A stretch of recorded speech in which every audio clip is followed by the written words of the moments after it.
Okay बच्चों, जैसे कि लास्ट क्लास में हम लोगों ने pair of linear equation in two variable को ऑलमोस्ट कंप्लीट कर लिया था।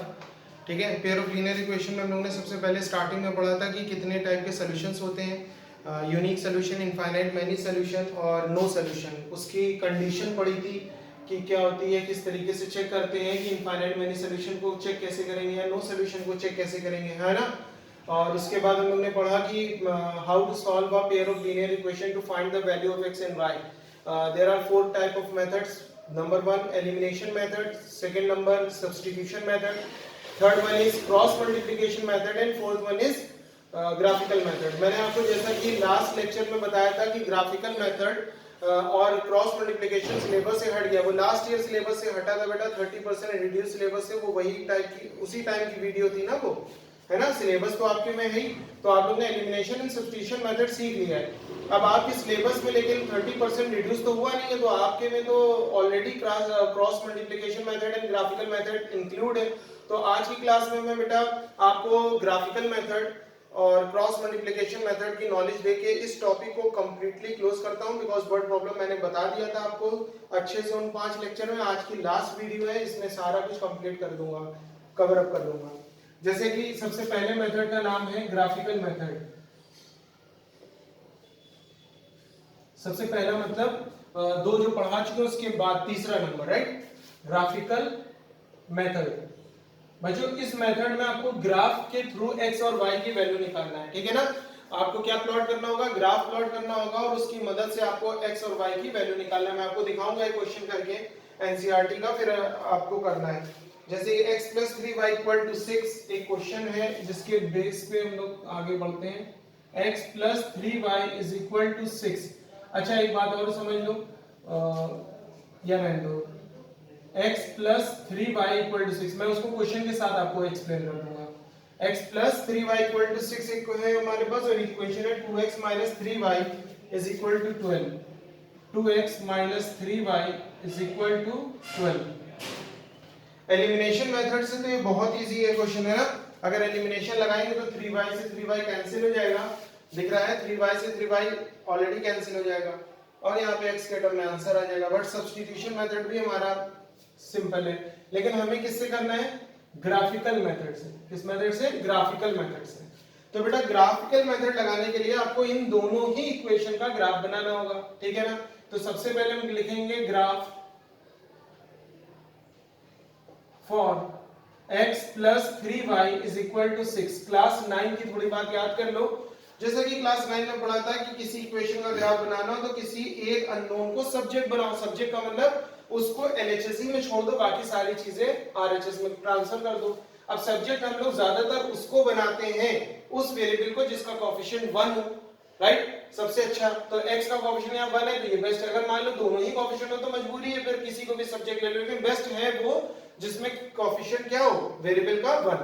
तो यहाँ पे x को कोएफिशिएंट, x को सब्जेक्ट बनाया तो = 6 - 3y हो जाएगा। फिर बच्चों हम लोग एक बॉक्स बना लेते थे, नीचे याद होगा आपको क्लास 9 का थोड़ा सा।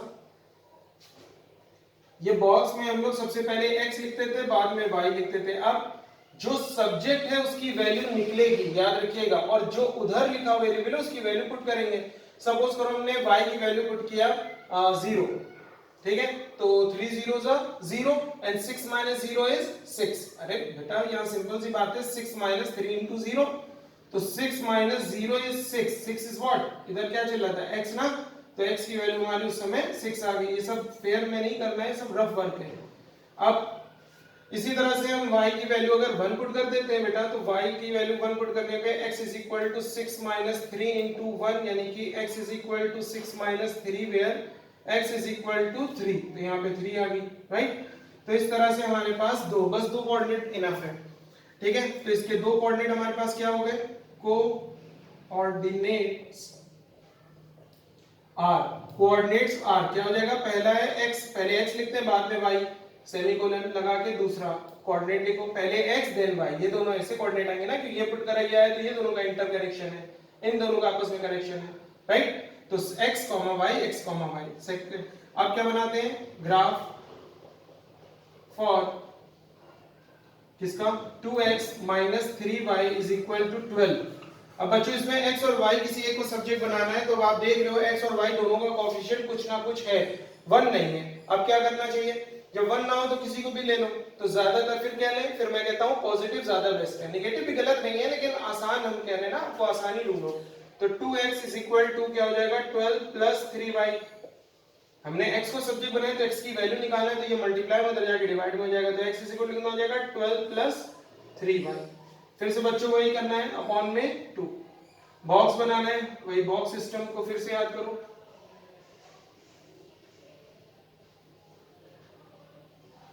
ठीक है, थोड़ा छोटा कर लेते हैं, ये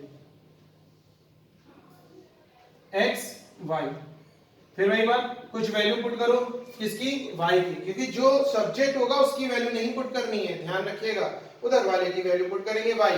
अब बेटा यहाँ पे कुछ भी वैल्यू पुट कर सकते हैं, बिल्कुल सही है, फ्रैक्शन आएगा, लेकिन फ्रैक्शन को प्लॉट करना ग्राफ में थोड़ा सा मुश्किल होता है। हम ये नहीं कह रहे हैं कि इम्पॉसिबल है, फ्रैक्शन तो प्लॉट होते हैं ग्राफ में, लेकिन थोड़ा सा एक्यूरेट नहीं होता, इसलिए हम कोशिश करते हैं इंटीजर को ढूंढते हैं। जैसे हम y की वैल्यू 0 पुट करते हैं, तो ओरल सॉल्व करो, 3 0 0, 12 प्लस 0 इज 12, 12 अपॉन 2 6, बिल्कुल सही है। तो y की वैल्यू 0 डालने में x की वैल्यू 6 आ रही है। आगे बढ़ते हैं, 1 पुट करते हैं, तो 3 1 जा 3, 12 और 3 को जोड़ेंगे तो 15, 15 अपॉन 2 फ्रैक्शन हो जाएगा, डेसिमल में आंसर आएगा, डेसिमल हम सोचते हैं ना ले, बच जाए तो बहुत बेहतर है, तो कुछ और पुट करते हैं, माइनस भी पुट कर सकते हैं, चलो माइनस पुट करते हैं, -2 पुट करा तो प्लस माइनस माइनस, अरे ऐसे देखो यार, रफ करके यहाँ देखो बच्चों, 3 into -2, अपनी मर्जी से वैल्यू पुट करेंगे, तो 12 पहले मल्टीप्लाई करेंगे, प्लस माइनस, तो minus 3 2 6 upon 2, 12 minus 6 is 6 upon 2, positive रहेगा बिकॉज़ 12 का साइन बना है, 2 1 जा 2 3 जा, 3 is your answer। ये x की वैल्यू बिकॉज़ इधर x चल रहा था, तो x की वैल्यू कितनी हो जाएगी 3, तब जब हमने y की वैल्यू -2 पुट की। ठीक है, ये रफ वर्क है, ध्यान रखिएगा अच्छे से, रफ वर्क आप लोगों को रफ में करना है, मतलब फेयरली इसको इस तरह से प्लॉट करेंगे। बेटा इसके ग्राफ में क्या मिलेगा आपको, 6, 0 x कोऑर्डिनेट हमारा होगा, मतलब फर्स्ट कोऑर्डिनेट हमारा होगा, और सेकंड होगा 3, -2, राइट। सबसे पहला कोऑर्डिनेट होगा x, फिर होगा y, ये दोनों का कनेक्शन है। तो इतना आपको दिख रहा है, मैं देख लूं बोर्ड का आपको दिख रहा है कि नहीं, हाँ ठीक है, दिखाई दे रहा है यहाँ तक कि एकदम एंड तक कि आपको 6, 0 एंड 3, -2। बच्चों को इसको ग्राफ को प्लॉट करना है सिंपल से। अब यहाँ ग्राफ प्लॉट करने के लिए कार्टेशियन प्लेन यानी ग्रीन कलर का जो पेपर होता है उसको उठाना है आपको, और बेटा उसको उठाने के लिए आपको थोड़ा सा मेजरमेंट ये रखना है कि किधर हमें वैल्यू ज्यादा लेनी है। यहाँ पे x की सारी वैल्यूज को देख लो, 6 3 6 3, यानी maximum value of x coordinate is 6 positive में, तो x का पॉजिटिव पोर्शन थोड़ा ज्यादा होना चाहिए। और y में देखते हैं 0 भी है, 0 1 -2, मतलब नेगेटिव में ज्यादा y में -2 तक के मिल जाए पेपर में, मतलब पेपर जैसे आपके छोटे बड़े साइज के होते हैं, कोई छोटा बड़ा पेपर है तो आप लोग देख सकते हो कि इधर हमें स्पेस की ज्यादा नीड है, हम उधर ही ज्यादा अपने ग्राफ को एक्सटेंड कर लें। ठीक है, कोई बच्चे होते हैं 20 से एकदम प्लस बना दिया, अब उनको माइनस में ज्यादा जाना था लेकिन वो नहीं जा पाए, तो यहाँ पे हम लोग देखते हैं इस तरह से ग्राफ को प्लॉट करते हैं। बच्चों देखो थोड़ा सा परफेक्ट बनाने के लिए हम लोग इसको यूज कर रहे हैं स्केल वगैरह को, मतलब अपने बोर्ड के लिए। आप लोग जब ग्राफ प्लॉट करते हो तो अच्छे से स्केल वगैरह का यूज करना। ये हम लोग ने बना दिया, ये आपको मालूम है, ये जो हॉरिजॉन्टल लाइन है ये x एक्सिस है, और जो वर्टिकल लाइन है ये y एक्सिस है, ये y एक्सिस है और ये x एक्सिस है, अच्छे से जानते होंगे। ये ओरिजिन है, ठीक है, यहाँ से चलते हैं, यहाँ सबसे पहला मिलेगा x का 1, फिर 2, फिर 3, फिर 4, फिर 5, फिर 6, यानी 1 2 3 4 5 एंड 6। एक और आगे चले आओ, जाने में कितना भी जा सकते हो, मैक्सिमम 6 है, 6 से आगे ग्राफ हमारा जाएगा भी नहीं, मतलब जाने में बहुत आगे तक जा सकता है अकॉर्डिंग टू दिस पॉइंट्स। इन पॉइंट के हिसाब से प्लॉटिंग हो जाएगी, वरना ग्राफ तो इनफाइनाइट तक जाता है।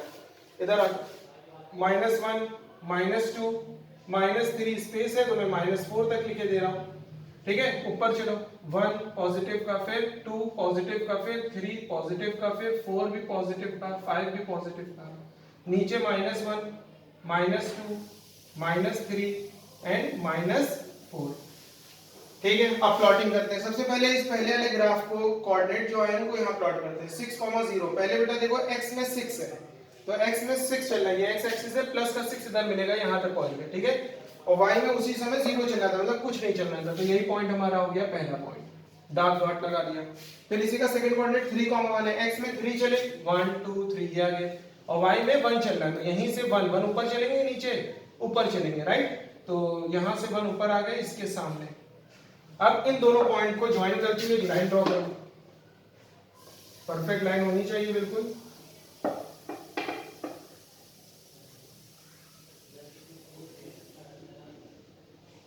थोड़ा एक्सटेंड कर सकते हो इसको, थोड़ा क्या काफी एक्सटेंड कर सकते हो, बस 2 पॉइंट से आपको ये पता चल जाएगा उसकी पाथ क्या है, उसकी लोकेशन क्या है, ठीक है। इतनी बड़ी लाइन हमें मिल गई। अब इसके ऊपर बहुत सारे पॉइंट आने लग गए, वो बहुत कोई वो इशू नहीं है। अब सेकंड देखते हैं 6,0, इसका भी पॉइंट यानी 6,0 यही वाला पॉइंट होगा। सेकंड कोऑर्डिनेट इसका क्या है 3,-2, यानी x में 3 चलना है, 1 2 3, और y में -2 इसी के नीचे 1 2, इसके जस्ट सामने ये पॉइंट होगा। अब इन दोनों पॉइंट को जोड़ दो, अब भाई इत्तेफाक से मिल गया आपको, बहुत अच्छी बात है, ठीक है। कभी कभी ऐसा होता है कि वो पॉइंट नहीं होता है कॉमन। अब आपको मैं बताऊंगा कि किस तरह से इसकी प्लॉटिंग करनी है। ये आपके सामने ग्राफ दिख रहा होगा बेटा।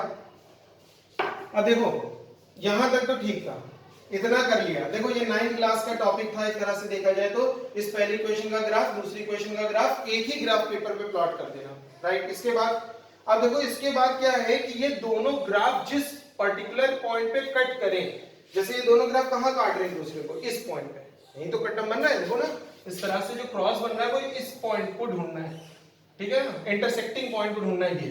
अब इसके कोऑर्डिनेट बताओ, तो बेटा इसके कोऑर्डिनेट तो बड़े सिंपल है, x में 6 चलने था, y में 0, 6,0 इसके कोऑर्डिनेट है, राइट। तो ये कॉमन पॉइंट है इन दोनों ही ग्राफ का। इन दोनों ग्राफ का जो कॉमन पॉइंट होगा वही हमारा आंसर होगा।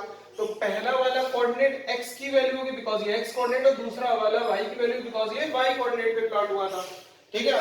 सपोज करो कभी कभी p और t आ जाए, तो p तुमने कौन सी एक्सिस को लिया है और t तुमने कौन सी एक्सिस को लिया है, उसको डिफाइन करना x एंड y। p को x लिया, y t को y लिया, इस तरह से, राइट। तो यहां पे हम लोग लिख देंगे the value of x and y are, x is what 6 and y is what 0। ये हमारी वैल्यू होगी, जो हम एलिमिनेशन मेथड से चाहते तो भी यही आती, सब्स्टिट्यूशन से चाहते तब भी आई थी, ग्राफिकल से चाहते तब भी। बेटा ग्राफिकल एक मेथड ठीक है, लेकिन इसमें इंटरसेक्टिंग लाइन कोऑर्डिनेट बच्चे ने जरा सा ग्राफ गलत किया तो आंसर नहीं आएगा। तो ये मेथड जब तक कहा ना जाए लगाना नहीं है, मेरी राय, ठीक है। मन मर्जी में करने में गलत नहीं है, जैसे कहा जाता है कि 4 मेथड है, कोई सा भी यूज कर लो आंसर आएगा, बिल्कुल सही है। बट कुछ होते मेथड जो थोड़ा सा एक्यूरेट नहीं, एक्यूरेसी आपकी इतनी अच्छी नहीं है, इतना अच्छे से मतलब एक्यूरेट नहीं हो पाए, हो गए तो बहुत अच्छी बात है कि वन टाइम में ही आंसर आ जाए, ठीक है। तो ग्राफिकल में हल्का सा इधर उधर कोऑर्डिनेट लेने में, प्लॉट करने में, ये लाइन खींचने में गलती हो गई तो समझ लो क्वेश्चन गलत, तो इतना रिस्क क्यों लो, राइट। तो मैं कह रहा हूँ कि अच्छा मेथड कौन है, एलिमिनेशन, उसके बाद क्रॉस मल्टीप्लिकेशन भी बहुत अच्छा मेथड है, then substitution, then last is graphical. तो ये आपके सामने ग्राफ प्लॉट है। अच्छा याद करो, जब मैंने आपको कंसिस्टेंसी वाला केस पढ़ाया था तो उसमें बताया था कि इनफाइनाइट मैनी सॉल्यूशन का ग्राफ ऐसा दिखता है, यूनिक सॉल्यूशन का ऐसा दिखता है, नो सॉल्यूशन का ऐसा दिखता है। तो ये जो ग्राफ है बताओ ये किसका है ग्राफ, कमेंट में मुझे बताइएगा। YouTube में नीचे आपका कमेंट बॉक्स है, उस कमेंट बॉक्स में बताइएगा ये कौन सा ग्राफ है, यूनिक सॉल्यूशन का है कि इनफाइनाइट मैनी सॉल्यूशन का है कि नो सॉल्यूशन का है, पहला सवाल। दूसरा, ये कंसिस्टेंट है कि इनकंसिस्टेंट है, राइट। आपको ये दोनों कमेंट बॉक्स में नीचे आपको मैसेज करना है, ठीक है। कमेंट बॉक्स में मैसेज करिएगा, मैं देखूंगा। तो यहां तक था हमारा ग्राफिकल मेथड, उम्मीद है आपको समझ में आया होगा बेटा। Pause the video, note it down.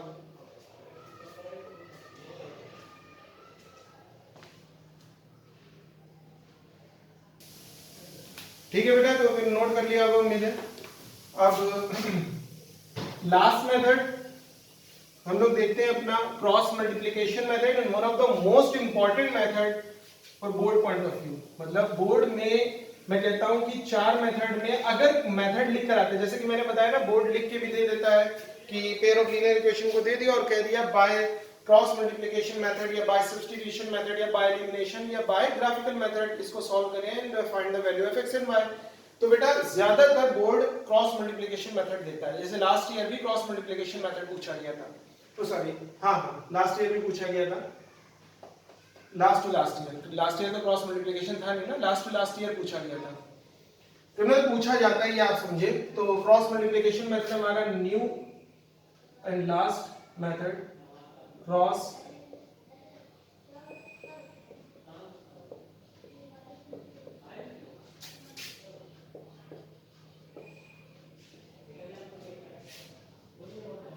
बच्चों इस मेथड को समझने के लिए इसका थोड़ा सा कुछ वो देख लो जनरल फॉर्म कैसी होगी। मतलब इस मेथड की जनरल फॉर्म है जो बाकी मेथड से थोड़ा सा डिफरेंट है। जैसे कि सब्स्टिट्यूशन मेथड, एलिमिनेशन मेथड की मैंने जनरल फॉर्म बताई थी सारे वेरिएबल एलएचएस में और कांस्टेंट आरएचएस में, ठीक है। ग्राफिकल के लिए तो आप कुछ भी रख लो चलेगा, लेकिन क्योंकि उसमें सब्जेक्ट बनाना होता है ग्राफिकल में। क्रॉस मल्टीप्लिकेशन मेथड की जनरल फॉर्म जो बता रहा हूं इसको याद रखिएगा। मतलब इसकी general form a1x + b1y + c1 is equal to 0, यानी कि वही जनरल फॉर्म होगी जो कंसिस्टेंसी इनकंसिस्टेंसी के लिए a1 b1 c1 a2 b2 c2 निकालने के लिए हम लोग पेयर ऑफ लीनियर इक्वेशन को इसी फॉर्म में रखते थे, याद होगा। उसी फॉर्म में हमें क्वेश्चन को रखना है जब हम लोग क्रॉस मल्टीप्लिकेशन को अप्लाई करेंगे। याद रखना ये जनरल फॉर्म और a1 b1 c1 a2 b2 c2, जब भी आपसे कहा जाए find the value of a1 b1 c1 a2 b2 c2 from the pair of linear equation into variable, तो क्वेश्चन हमेशा इस फॉर्म में होना चाहिए, याद है। तभी तो हम लोग कंसिस्टेंसी इनकंसिस्टेंसी या unique solution no solution infinite many solution check कर पाते थे। उसी तरह से वही जो सेम जनरल फॉर्म यानी इस चैप्टर की जो जनरल फॉर्म है वही क्रॉस मल्टीप्लिकेशन की जनरल फॉर्म है, लेकिन एलिमिनेशन सब्स्टिट्यूशन की जनरल फॉर्म में थोड़ा सा मैंने आपको डिफर बताया था। आगे देखिए अब बेटा इसको सॉल्व करने का तरीका क्या है। जो वेरिएबल है कौन है, x and y, because x यहां भी x यहां भी y यहां भी y यहां भी constant c1 b1 and a1 b1 c1 a2 b2 c2 constant है। अब देखो इसको करने का तरीका, पहले हमने x लिखा वेरिएबल, फिर इक्वल का साइन लगाया, फिर y लिखा वेरिएबल, फिर इक्वल का साइन लगाया, फिर 1 लिखा। कांस्टेंट के लिए हमेशा 1 आएगा और यहां जो दो वेरिएबल होंगे उनको एज इट इज कॉपी करेंगे। वेरिएबल कौन है, x लिख दिया, वेरिएबल कौन है, y लिख दिया। कांस्टेंट के लिए कोई वेरिएबल नहीं आएगा, हमेशा 1 आएगा ऑलवेज, चाहे यहां वेरिएबल p और t हो तो यहाँ p और t आएगा, लेकिन यहाँ पे 1 आएगा। अब इसके नीचे एक लाइन ड्रॉ करेंगे बच्चों, इसके नीचे भी लाइन, इसके नीचे भी लाइन। फिर ध्यान रखना, अब याद रखिएगा x लिया है तो x वाले टर्म को छुपा लो, इसको हटा देते हैं यहाँ से, ब्रैकेट मैंने बना दिया था, इस x वाले टर्म को हटा दो यहाँ से, राइट। अब बचा कौन, y वाला टर्म और c1 कांस्टेंट। तो बेटा y का मतलब वेरिएबल नहीं लिखना, क्योंकि देखो वेरिएबल ऊपर लिख चुके हैं ना हम लोग, तो वेरिएबल नहीं लिखना है, यानी ओके कोएफिशिएंट्स को नीचे लिखना है, यानी b1 विद साइन और b2 विद साइन, और उसके आगे कौन बचा, c1 and c2 with sign. Constant के पास कोई वेरिएबल होता नहीं तो कांस्टेंट तो पूरा कॉपी होगा, और जो पीछे वाले वेरिएबल्स हैं वो ऊपर लिख चुके हैं यहाँ पे देखो, तो वेरिएबल ना लिख के कोएफिशिएंट लिखेंगे। गलतियां जल्दी बच्चे कर जाते हैं, इसलिए पॉइंट को हाईलाइट कर रहा हूं, ये गलती ना करना। कुछ बच्चे क्या करते हैं b1y b2y लिख देते हैं, ये मिस्टेक है। आपको ये नहीं लिखना है, आपको सिर्फ उसका कोएफिशिएंट लिखना है। अब जहां पे ये एंड हुआ वहीं से स्टार्ट कर दो अगला, c1 c2, फिर y के लिए y को छुपा लो, c1 c2 लिख चुके हो, a1 a2 बचा, a1 a2 कोएफिशिएंट्स लिखना है विद साइन, नोट करते रहना मेरी बात को, हटा लिया, जहां पे एंड हुआ वहीं से स्टार्ट कर दिया, a1 a2। अब a1 a2 कांस्टेंट के लिए मतलब 1 के लिए कांस्टेंट को छुपा लो, क्या बचा, a1 a2 और b1 b2, a1 a2 लिख चुके हो, b1 b2 जो बच गया उसको कॉपी कर दो with sign and without variables, y नहीं लिखना है, x नहीं लिखना है। अच्छा, वेरिएबल का मतलब बेटा वो वेरिएबल जो ऊपर आप लिख चुके हो उसको नहीं लिखना है। अब देखो इधर रखो हाथ, यहां से इसको मल्टीप्लाई करो, फिर माइनस साइन, ये माइनस साइन बनाया मैंने, फिर इससे इसको मल्टीप्लाई करके एरो बना दो। मतलब पहले यहां से स्टार्ट करेंगे और इधर आएंगे, इसका इससे मल्टीप्लाई, फिर माइनस साइन, फिर इसका इससे मल्टीप्लाई, फिर से देखो इसका इससे मल्टीप्लाई, माइनस साइन, इसका इससे मल्टीप्लाई, बन रहा है ना क्रॉस, इसका इससे मल्टीप्लाई, इस माइनस साइन, इसका इससे मल्टीप्लाई। देखो बुक में कुछ और बता रहे, बुक में क्या क्रॉस बना दिया इसे, हमने थोड़ा सा एक्सटेंड क्या किया है, बीच वाले माइनस को एक्सटेंड कर दिया है। माइनस आपको याद है, क्योंकि आपको याद रहना चाहिए कि इसका इससे मल्टीप्लाई करने के बाद माइनस लगाना है अपनी तरफ से, फिर इनका मल्टीप्लाई करना है, राइट। बस इतना करना है आपको, यानी कि आप अगर करोगे तो ऐसा कुछ लिखोगे, b1 c2 माइनस साइन लगाओगे, फिर b2 c1, फिर देखो आगे y upon c1 a2 minus sign लगाओगे, c2 a1, फिर आगे a1 b2 माइनस लगाओगे, a2 b1, राइट। बस इतना कर दो, बाकी खत्म। मतलब खत्म का मतलब इसके बाद कुछ बचा ही नहीं, फिर कंपेयर कर देना, x y की वैल्यू निकालना। हमें लगेगा ये आपको मेथड एलिमिनेशन और क्रॉस, यही दोनों सबसे बेस्ट मेथड है, आसान भी है। तो इसको pause the video, note it down बेटा, और ताकि मैं आगे बढ़ूं, ठीक है। आगे क्वेश्चन दिखाते हैं आपको। जैसा कि चलो पीछे जो क्वेश्चन सॉल्व किया था वही क्वेश्चन को सॉल्व करते हैं और देखते हैं एक्स वाई की वो वैल्यू आ भी रही है जो ग्राफिकल से है कि नहीं, राइट। इससे हमारा वेरीफाई हो जाएगा x + 3y = 6, x + 3y = 6, वही सेम क्वेश्चन करते हैं। 2x - 3y = 12, right. 2x - 3y = 12, ये क्वेश्चन था बच्चों। सबसे पहले स्टैंडर्ड फॉर्म में होना चाहिए क्योंकि क्रॉस मल्टीप्लिकेशन की स्टैंडर्ड फॉर्म में सब कुछ इधर LHS में, बाकी सब मतलब RHS में 0। तो ये हो जाएगा पहला form 3x + 3y - 6 = 0 and 2x - 3y -12 = 0। फिर उसके बाद फिर मैंने आपको बताया था वेरिएबल x लिख दिया यहाँ पे = का साइन लगाया, फिर वेरिएबल y लिख दिया यहाँ पे, फिर = का साइन लगाया, फिर 1 लिख दिया। कांस्टेंट के लिए हमेशा 1। फिर एक लाइन ड्रॉ किया, यहाँ एक लाइन ड्रॉ किया और एक लाइन यहाँ ड्रॉ किया। फिर बच्चों आपको दिख रहा है कि x का मतलब है x वाले टर्म को पूरा छुपा लिया, क्या बचा ये वाला टर्म, ये वाला टर्म विद कोएफिशिएंट लिखना है y का, यानी 3 - 3 हाथ चाहो तो रखे रहो, 3 - 3 और आगे क्या है -6 और -12। फिर जहां पे खत्म वहीं से स्टार्ट, यानी -6 - 12। फिर y के लिए y को छुपा लिया, राइट। -6 - 12 लिख चुके हैं, 1 और 2 बच गया, 1 और 2 देखो ना, 1 और 2 बच गया x का कोएफिशिएंट। फिर जहां से खत्म वहीं से स्टार्ट, फिर 1 का मतलब कांस्टेंट को छुपा लो, 1 और 2, 1 और 2 ये देखो लिखा हुआ है, तो बचा कौन 3n - 3, 3n - 3 यहाँ पे कॉपी कर दिया। अब बच्चों अब क्या करना है मल्टीप्लाई, बताया था मैंने यहाँ पे मार्कर को रखते हैं फर्स्ट, सबसे पहला नंबर कौन सा है ये है ना, ये तो सेकंड नंबर, थर्ड, ये फोर्थ। तो पहले नंबर को इधर ले जाओ मल्टीप्लाई करके, फिर माइनस साइन लगा के इसका इससे मल्टीप्लाई, इसका इससे मल्टीप्लाई, माइनस साइन इसका इससे मल्टीप्लाई, इसका इससे मल्टीप्लाई, माइनस साइन इसका इससे मल्टीप्लाई करते हैं x अपॉन करो मल्टीप्लाई। बेटा मल्टीप्लाई में आपको अच्छे से याद होगा जब जो रूल कहता है उसका साइन लगाते हैं, तो पहले साइन का मल्टीप्लाई करा करो, क्योंकि बोर्ड में सबसे ज्यादा मिस्टेक साइन की भी पाई जाती है। एक्यूरेसी आपकी क्यों नहीं हो पाती, क्योंकि आप लोग साइन मिस्टेक बहुत करते हो, इसलिए साइन पे ध्यान दो। प्लस माइनस, माइनस तो माइनस लगा दिया, प्लस माइनस माइनस तो रूल में माइनस का, तो माइनस लगा दिया, 3 12 36, राइट। फिर माइनस साइन लगाएंगे, ये क्वेश्चन ने कहा था, राइट। अब इन दोनों को मल्टीप्लाई करना है, माइनस माइनस प्लस, तो प्लस लगा हुआ है, 6 3 18 या 3 6 18 is equal to y upon, फिर इन दोनों को मल्टीप्लाई करें, minus plus minus plus minus, 6 2 12, फिर माइनस लगा दिया फॉर्मूले का, फिर माइनस प्लस माइनस और 12 12, दो साइन साथ में आएंगे तो ब्रैकेट में रख देंगे आगे वाले को, ये भी रूल याद रखिएगा। ब्रैकेट आने का मतलब यहाँ पे छोटा सा मल्टीप्लाई जनरेट हो गया है, माइनस प्लस माइनस माइनस 1 3 3, फिर फॉर्मूले का माइनस लगा दिया, फिर प्लस प्लस प्लस 3 2 6, और इसको सॉल्व करते हैं x अपॉन माइनस माइनस। अब देखो यहाँ पे एडिशन सब्ट्रैक्शन है, एडिशन सब्ट्रैक्शन में जो रूल कहेगा वो करेंगे, बड़े का साइन लगाएंगे, माइनस माइनस प्लस, तो प्लस करना है, 8 6 14, 4 कैरी आउट 1 3 1 4 1 5 54, बड़ा कौन है 36, तो उसका साइन लगा दिया। अब पहले यहाँ पे तो मल्टीप्लाई दिख रहा है, तो पहले मल्टीप्लाई करेंगे, 12 वैसे ही लिख दिया, माइनस माइनस प्लस, तो plus 12, 1 upon minus minus plus, तो जोड़ देंगे, 6 3 कितना हो जाएगा 9, और बड़ा कौन है 6 का साइन, तो माइनस लगा दिया।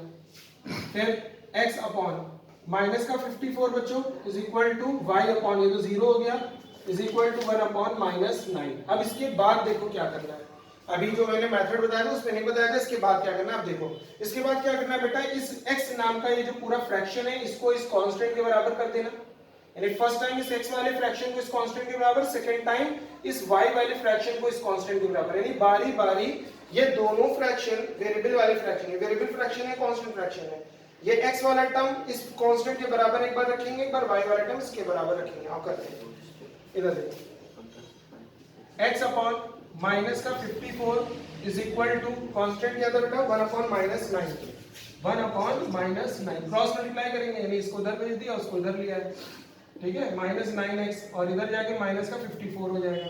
फिर x की वैल्यू निकालना है, तो माइनस का 54 अपॉन -9, ये सब -9 फिर इधर लाए फिर उधर लाए, तो फर्स्ट टाइम है इसलिए बता रहा हूँ। क्रॉस मल्टीप्लाई अगर आपको आता है तो आपको मालूम है x की वैल्यू निकालना है, तो उसे 54 उधर भेज दो, 9 इधर ला के फिर उधर लाने से कोई फायदा है नहीं, माइनस से माइनस कैंसिल, 9 1 9 6, तो x की वैल्यू 6 आ रही है। याद करो बच्चों x की वैल्यू 6 आ रही थी ग्राफिकल से भी।